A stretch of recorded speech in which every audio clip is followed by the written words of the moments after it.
Hola chicos, buen día, bienvenidos nuevamente a su curso de Química Básica. En el video de hoy vamos a hablar acerca de los elementos y la tabla periódica. Dentro del contenido del video de hoy vamos a ver qué son los elementos, el desarrollo de la tabla periódica, cómo es que está organizada la tabla periódica, las familias de los elementos, así como las propiedades periódicas. Bueno, vamos a hablar primero de los elementos químicos. Ya habíamos visto un poquito acerca de este tema. Los elementos químicos es materia que está formada por el mismo tipo de átomos. Es decir, son átomos que presentan el mismo número atómico. Y pues traduciendo sería el mismo número de protones. Sin embargo, a pesar de tener el mismo número atómico, pueden presentar distinto número de masa o distinta masa atómica, a lo que llamamos isótopos. Esto también ya lo habíamos revisado en los videos anteriores. Entonces, es materia que está formada por el mismo tipo de átomos que presentan el mismo número atómico, sin embargo, puede presentar distinta masa. Ya habíamos visto este ejemplo con el hidrógeno. El hidrógeno tiene un átomo o un número atómico de 1 y una masa atómica de alrededor de 1.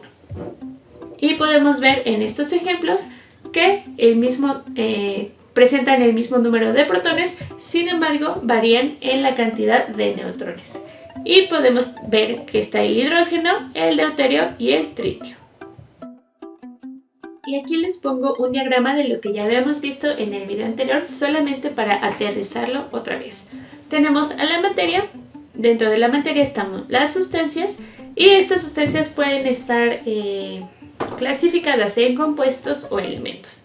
Los compuestos, solo para recordarlo, es materia que está conformada por dos o más tipos de elementos. Y los elementos pues pueden ser dos o más átomos siempre y cuando sean del mismo tipo de átomos o de elementos. Por ejemplo, el oxígeno molecular, que son dos átomos de oxígeno. Estos elementos no van a ser o no pueden ser descompuestos mediante reacciones químicas, a diferencia de las sustancias. Estas sustancias sí se pueden, o los compuestos sí se pueden separar por métodos químicos hacia los elementos, pero una vez que tenemos elementos puros ya no se puede descomponer más. Dentro de la tabla periódica tenemos 118 elementos. Pero bueno, ¿cómo se desarrolló esta tabla periódica? Alrededor del siglo XIX aún todavía no se sabía bien la existencia de protones y electrones. Sin embargo, se comenzaba a realizar esta organización a través o tomando en cuenta a las masas atómicas de los elementos que ya se habían descrito. Aproximadamente en esas fechas se habían descrito o se habían descubierto 66 elementos. Sin embargo, al organizar estos 66 elementos, John Newland en 1864 observó que cada octavo elemento presentaba propiedades semejantes al octavo anterior, lo que llamó la ley de las octavas. Sin embargo, esta propuesta fue rechazada por la comunidad científica. Más adelante, Dmitri Mendeleev, en 1869, organizó y propuso la primera tabla periódica que se tiene registro. Él, en esta tabla que propone, ve que hay una repetición periódica de las propiedades químicas de los elementos. Y dentro de su tabla predice las propiedades de los elementos que aún no se descubrían. Recordemos que en ese entonces había solamente 66 elementos descritos. Entonces, en su tabla periódica existían huecos, como podemos ver aquí, que aún no se llenaban porque no habían descrito esos elementos. Sin embargo, sin conocerlos, ella los estaba considerando dentro de su tabla periódica. En la tabla periódica actual también están organizados los elementos por su número atómico. Sin embargo, la tabla periódica también nos da distinta información. Por ejemplo, nos da una idea de la configuración de los electrones y los niveles de energía. el número de valencia y las propiedades químicas que tienen los elementos. Por ejemplo, hablando de la configuración electrónica, se puede observar un patrón entre los elementos de un mismo grupo. Por ejemplo, van a presentar el mismo número y el mismo tipo de electrones de valencia. En este caso, pues si hablamos de la primera familia, que vamos a ver un poquito más adelante. Cada uno de estos grupos van a compartir ciertos patrones y cierta información que nos hace muchísimo más fácil entender las propiedades químicas y cómo interaccionan estos elementos con otros elementos y la formación de sus enlaces. Vamos a hablar de cómo está organizada la tabla periódica. Podemos estudiarla de manera vertical o de manera horizontal. En este caso, las familias se organizan de forma vertical, es decir, tenemos a la familia 1A, a la familia 2A, 3A, 4A, 5A, 6A, 7A, 8A. Cada una de estas familias van a compartir propiedades químicas. Por ejemplo, tenemos a la familia del hidrógeno que presentan una valencia de 1, la familia 2A, que sería la del berilio, que tiene una valencia de 2 y así sucesivamente. Normalmente en cada una de las familias se van a comportar de manera similar y esto nos hace muchísimo más fácil su estudio. Y en la tabla periódica podemos encontrar 18 familias. Y aquí les muestro cada una de las familias y los elementos que contienen. En la familia 1A o grupo 1 tenemos a los metales alcalinos. Como pueden observar, todos estos elementos tienen este carácter metálico. En el grupo 2 tenemos a los llamados alcalinotérreos del 3 al 12, que sería la parte intermedia de nuestra tabla periódica. Hay muchos elementos, también son metálicos, sin embargo tienen propiedades más variadas. A cada una de estas familias pues se le va a dar el nombre del primer elemento que encabeza a la familia. En el grupo 13 o la familia 3A van a ser los térreos, el grupo 14 o la familia 4A van a ser los carbonoideos, el grupo 15 o la familia 5A van a ser los vitrogenoideos y así sucesivamente. Podemos ver que cada uno de los grupos y familias presentan un nombre y propiedades específicas. Finalmente, en la última familia, pues tenemos a los gases nobles. Estos gases nobles se caracterizan por no reaccionar con nada y ser sumamente estables.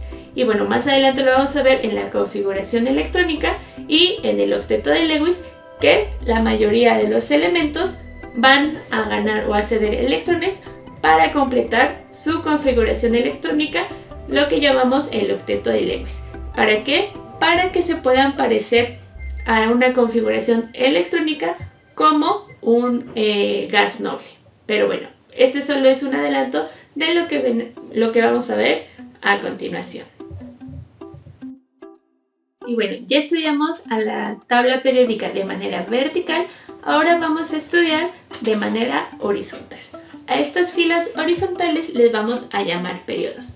¿Y qué información nos dan los periodos? Bueno, nos va a indicar el nivel energético de cada uno de los elementos y nos va a dar una idea también de su configuración electrónica. Aquí les muestro una imagen, bueno, aquí tenemos nuestra tabla y en la imagen podemos ver que tenemos 7 niveles energéticos, que es el nivel donde se van a ir acomodando cada uno de los electrones de todos los elementos. La S, F, D y P se refiere a los orbitales, que esto lo vamos a ver en otros videos. Y bueno, como podemos observar, dentro de nuestra tabla periódica podemos identificar aproximadamente cuál sería la configuración electrónica de cada uno de los elementos.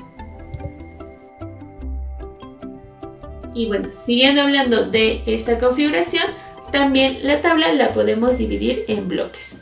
Estos bloques nos va a dar el orbital que tiene el nivel más alejado de cada uno de los elementos. Por ejemplo, en las primeras dos columnas vamos a tener al bloque S. En este bloque va a haber elementos que en su último orbital o su último nivel energético van a presentar orbitales de tipo S. En el caso del bloque D, pues es igual. Todos estos elementos van a tener su nivel energético, que es el que corresponde a los periodos, y en su último orbital vamos a tener orbitales del tipo D. Y así sucesivamente. En el bloque P, pues vamos a tener que todos estos elementos en su último orbital es del tipo P. Y el bloque F, su último orbital, es del tipo F. Cada uno de estos orbitales los vamos a ver con muchísimo más detalle en los siguientes videos. A grandes rasgos, en la tabla periódica vamos a tener tres tipos de elementos: los metálicos, los no metálicos y los metaloides. En la tabla están representados en color verde claro a los elementos metálicos, en color azul clarito los no metálicos y en color crema los metaloides. Y bueno, los metales se caracterizan por ser buenos conductores de calor y de electricidad. Los no metales son muy malos conductores tanto de calor como de electricidad. Por eso estos no se utilizan tanto en la industria. Y los metaloides pues presentan propiedades intermedias. Sin embargo, pues dependiendo de dónde se encuentren en la tabla periódica, van a presentar más o menos estas propiedades. Bien, vamos a hablar de las propiedades periódicas. Estas propiedades son patrones definidos que existen en la tabla periódica a través de todos los elementos. Con estas propiedades nos van a ayudar a entender cómo se comportan los elementos y en qué comparten ciertas características. Vamos a comenzar hablando del radio atómico. El radio atómico es la distancia que existe entre el núcleo y el electrón que tiene más lejano hacia él. En esta imagen les muestro la tendencia que tienen los elementos de aumentar su radio atómico. Como pueden observar, las flechas azules nos indican hacia dónde va a ir aumentando el radio atómico y pues pueden observar que es de derecha a izquierda y de arriba hacia abajo. Así que bien, podemos observar que los átomos del helio son los que presentan un menor radio atómico, es decir, que del núcleo hacia su electrón más lejano la distancia es sumamente pequeña, a diferencia de otros elementos. Por ejemplo, vámonos con los elementos que tienen el radio atómico más grande, como el cesio, donde podemos observar que del núcleo al electrón tiene una mayor distancia. Y podemos ver la tendencia de todos los elementos en el aumento de este radio atómico. El radio atómico nos va a ayudar a relacionar a los elementos gracias a su densidad, al punto de fusión y punto de ebullición. Es decir, el radio atómico va a tener una relación entre cada una de estas propiedades. Y esta propiedad también se relaciona con la configuración electrónica y los orbitales. Otra propiedad es el radio iónico. Esta se diferencia de la anterior porque estamos hablando de elementos que tienden a ganar o perder electrones, es decir, en iones. Podemos hablar de aniones, que los aniones son aquellos elementos que tienden a ganar electrones y quedan con una carga negativa. Por otro lado tenemos a los cationes. Estos suelen ceder sus electrones de manera fácil y quedan con cargas positivas. Entonces, cuando sucede la formación de un ion, ya sea anión o catión, el radio iónico va a tender a aumentar o disminuir en comparación con el radio atómico, que es el que vimos en la diapositiva anterior. En esta imagen les muestro cómo cambia el radio iónico en comparación con el radio atómico de ciertos aniones y cationes. De este lado tenemos cationes como el litio, el sodio, el potasio, etc. Y podemos observar estos mismos elementos en su forma neutra.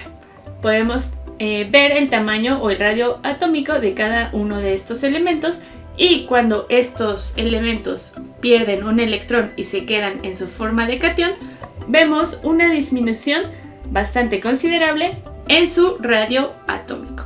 Es por eso que a esta disminución se le llama radio iónico.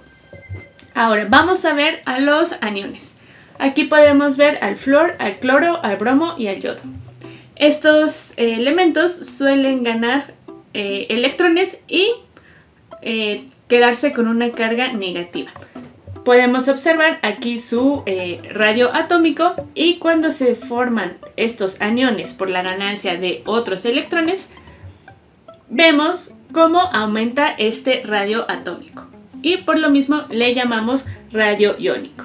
Entonces, para resumir esto, los aniones, que son los que aumentan su número de electrones y quedan con carga negativa, va a aumentar su radio iónico a comparación de los átomos neutros.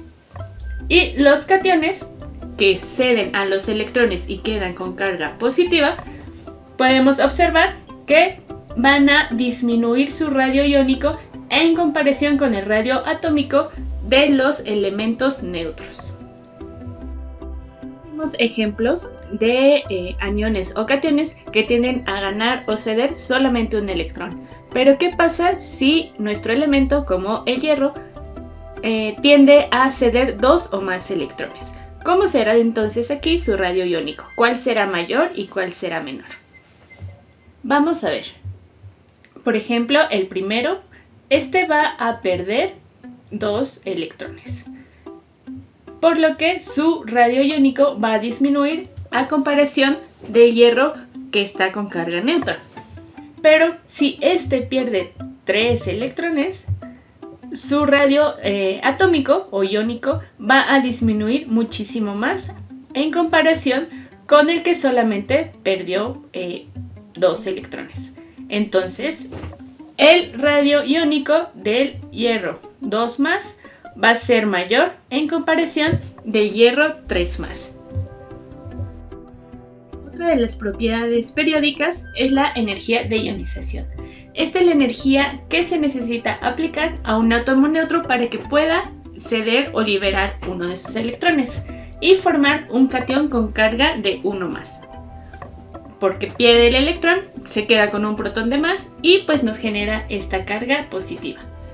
A mayor energía de ionización, es más difícil que el átomo se desprenda del electrón, es decir, se necesita aplicar muchísimo más energía para que el átomo pueda desprender este electrón. Y aquí les muestro uno de los ejemplos con el calcio. El calcio necesita una energía mínima para poder liberarse de su electrón y quedarse como este catión con carga positiva. Y en esta tabla les muestro cada uno de los elementos y la energía que se le necesita aplicar para liberar a sus electrones. Podemos observar que en algunos elementos pues se requiere alta energía y en otros no tanto, como el calcio, el que acabamos de ver. Existen algunos elementos que pueden desprender más de un electrón, por lo que va a haber distintas energías de ionización dependiendo de los electrones que estén cediendo. Por ejemplo, la primera energía de ionización es para el primer electrón que se va a desprender. Es la energía que se necesita invertir para que el electrón que esté más alejado pueda desprenderse del átomo. Sin embargo, podemos aplicar una segunda energía de ionización para desprender el electrón que sigue. Sin embargo, como pueden observar en esta tabla, entre más electrones nosotros querramos desprender, se necesita ir subiendo la energía de ionización. Podemos observar que ya para la sexta, la energía que se necesita aplicar es bastante alta. Y bueno, ¿cómo es la tendencia de la energía de ionización? Como pueden observar, los elementos de la tabla periódica van a ir de izquierda a derecha aumentando la energía de ionización. Es decir, los elementos que se encuentren más hacia la izquierda en nuestra tabla periódica, se les debe aplicar una energía de ionización muchísimo menor, a diferencia de los elementos que se encuentran en la parte derecha de nuestra tabla periódica. A esto se les requiere invertir bastante energía para que puedan desprenderse de su electrón. También esta tendencia va a ir de abajo hacia arriba. Abajo los elementos es más fácil que puedan desprenderse de sus electrones con una baja energía de ionización, y esto hay que integrarlo con el radio atómico. Recordemos que el radio atómico, su tendencia es al revés, va de izquierda a derecha y de arriba hacia abajo. ¿Y esto qué nos indica? Bueno, que cuando tienen un radio atómico mayor, los electrones que están más alejados es más probable que se desprendan sin tanta energía, porque no hay tanta atracción entre los protones del núcleo y los electrones más alejados. Entonces, a mayor radio atómico se necesita una menor energía de ionización. Y en esta tabla periódica pues lo podemos observar en la tendencia, que va de derecha a izquierda y de abajo hacia arriba. Vamos a ver un pequeño ejemplo. Tenemos al azufre y al oxígeno. ¿Cuál de estos dos elementos creen que se necesite aplicar una mayor energía de ionización? Los podemos observar en nuestra tabla periódica. Tenemos aquí al oxígeno y tenemos aquí al azufre. Podemos ver que ambos se encuentran en la familia 6A y pues tienen las mismas propiedades químicas. Presentan la misma configuración electrónica, sin embargo, presentan niveles energéticos distintos. Aquí podemos observar que el oxígeno está más arriba y que el azufre está más abajo, por lo que su electrón del azufre se encuentra más alejado. Esto nos indica que cuando está más alejado del núcleo atómico va a tener una menor atracción en comparación con el oxígeno. Es por ello que se necesita una menor energía de ionización para que el azufre tienda a perder su electrón, en comparación con el oxígeno. Aquí se le necesita aplicar una mayor energía para que el oxígeno pueda liberar su electrón. Entonces, el azufre tiene una menor energía de ionización en comparación con el oxígeno. Otra de las propiedades periódicas es la afinidad electrónica. Esta, a diferencia de la propiedad anterior, es la energía que se va a liberar cuando un átomo neutro va a ganar un electrón. Es decir, la energía liberada cuando se forma un anión. Y aquí les muestro un ejemplo con el cloro.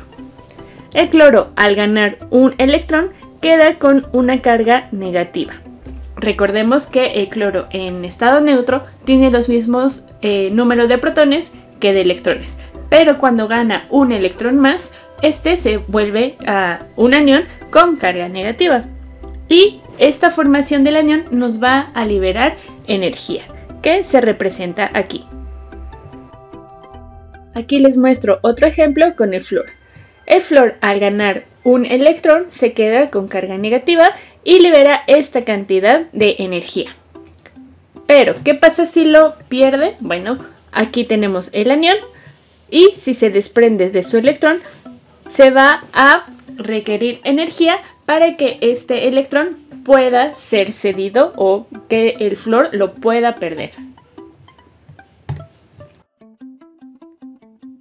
Y aquí les muestro la tabla periódica y la tendencia de la afinidad electrónica. Esta también va de izquierda a derecha y de abajo hacia arriba. Es decir, que los elementos que se encuentran del lado superior derecho van a liberar una mayor cantidad de energía cuando reciban un electrón y se conviertan en aniones. Otra propiedad periódica es la electronegatividad. La electronegatividad, a diferencia de la afinidad electrónica, es la capacidad de un átomo que tiene para atraer electrones. Estos elementos altamente electronegativos tienden a ganar electrones de manera sencilla. Y aquí les puse un ejemplo con la molécula del agua. La molécula del agua es una molécula polar. ¿Por qué es polar? porque el oxígeno es altamente electronegativo y a pesar de que no roba por completo los electrones que le está dando el hidrógeno o que le está compartiendo este hidrógeno, sí los acerca muchísimo a su núcleo y deja estas cargas parciales positivas y negativas. Aquí, como el protón ya queda más descubierto y los electrones quedan más acercados hacia el núcleo del oxígeno, pues aquí quedan cargas parciales positivas y las cargas que quedan alrededor del oxígeno pues ya son cargas parciales negativas. Esto hace a la molécula del agua una molécula polar. Pero el ejemplo aquí que quiero que les quede claro es la electronegatividad, que cómo es que estos elementos electronegativos tienden a atraer hacia sí mismos los electrones que le están compartiendo otros elementos. Nuevamente tenemos aquí nuestra tabla periódica donde podemos observar la tendencia de la electronegatividad. Nuevamente vemos esta tendencia de izquierda a derecha y de abajo hacia arriba. Y siendo los elementos más electronegativos el flúor, el cloro, el oxígeno, etc. Bueno, ya hablamos de los elementos, de cómo se organiza la tabla periódica, de sus propiedades y bueno, vamos a ver cómo se distribuyen estos elementos normalmente en la naturaleza. No que solo se quede en la tabla periódica. En estas dos imágenes les muestro la abundancia de cada uno de los elementos. Sin embargo, solamente 12 de los elementos ya constituyen aproximadamente el 99% de la masa de la corteza terrestre. Es decir, no todos los elementos están de manera proporcional ni están distribuidos de igual manera. Y aquí les muestro las proporciones de cada uno de los elementos.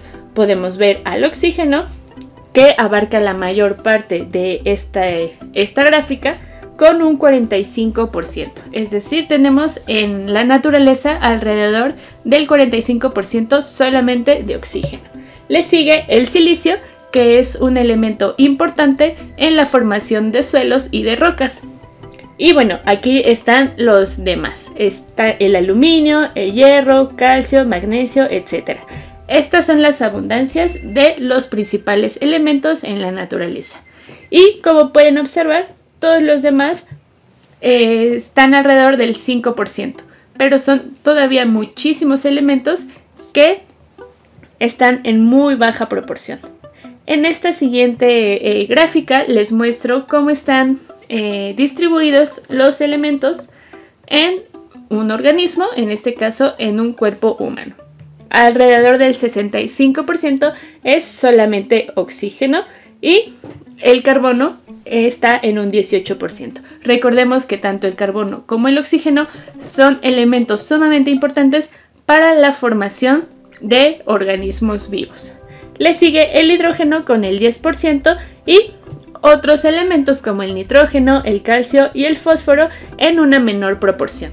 También en esta tabla les muestro igualmente los elementos en el cuerpo humano. Tienen esta misma distribución, sin embargo, pues aquí está más detallado. Podemos ver el calcio, fósforo, azufre, etc. Existen unos elementos que se llaman elementos traza que vamos a encontrar en menor proporción. Son sumamente importantes, sin embargo, no los necesitamos en grandes cantidades para tener un buen funcionamiento en nuestro organismo. Y bueno, con esto quiero cerrar el video de hoy para que vean la importancia de cada uno de los elementos y cómo es que nos contribuyen tanto en la naturaleza como en el cuerpo humano. Espero les haya quedado bastante claro. De todos modos, en el siguiente video vamos a hacer algunos ejercicios para resolver algunas dudas o bien para repasar algunos conceptos que vimos en este video. Les agradezco su asistencia y nos seguimos viendo en clase.